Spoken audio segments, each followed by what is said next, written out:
حکمران جماعت کو؟ نہیں، فائدہ نہیں ہوگا. دیکھیں میں عرض کر رہا ہوں کہ یہ گٹھ جوڑ بھی ہے.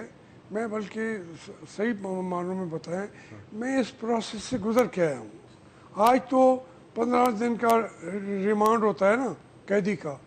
میں اس وقت تھا نیب میں جسے میں 90 دن کا ریمانڈ ہوتا تھا، جس میں میرے ساتھ والے سیل کے اندر ایک آدمی کو مار دیا گیا.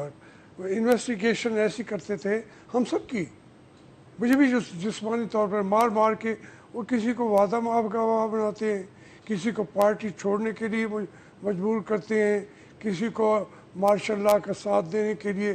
ہمیں کہتے تھے کہ یہ 2 چابیاں ہیں، ایک پارلیمنٹ کی ہے، ایک جیل کی ہے. براہ راست نیب والے تو اگر آ جاؤ گے تو تم ہمارے چیف بھی بن جانا. کوئی نام یاد ہے جس نے 2 چابیاں آپ نہیں، کے سامنے؟ مجھے میں ان کے ناموں کو چلیں ٹھیک ہے، کیونکہ یہ وعدہ معاف گواہ بنانے کی بات ایک تو ان کا آپ کی. تھانے دار تھا کوئی ملتان خان، اس کا نام بھی ملتان خان تھا. اچھا تو اسی کئی نام تھے. چلیں ٹھیک ہے. مجھے یہ بتائیں، شہباز شریف صاحب نے آج ایک بڑی عجیب بات کی. وہ ایک پارٹی کے سربراہ ہیں، ایک قومی سطح کے لیڈر ہیں. انہوں نے یہ الزام لگایا کہ نیب نے ان سے کہا کہ خواجہ آصف کے خلاف وعدہ معاف گواہ بن جائے.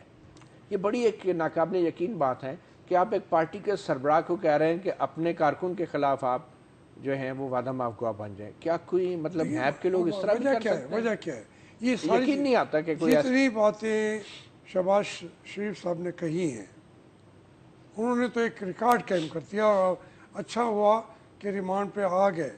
یہ پاکستان کی تاریخ کی عجیب و غریب قسم کے چیزوں کے انکشافات تھے. اچھا دیکھیں، یہ جتنی باتیں ہوتی ہیں اس کمرے میں وہ ریکارڈ پہ ہوتی ہیں، اور اس کے ارد گرد کوئی 40 کیمرے لگے ہوئے ہوتے ہیں. اچھا تو وہ تو جب کہہ رہے ہیں، یہ کہیں کہ ہم نے نہیں کہا، وہ کہہ نہیں سکتے. وہ ہر ایک کو کہتے ہیں.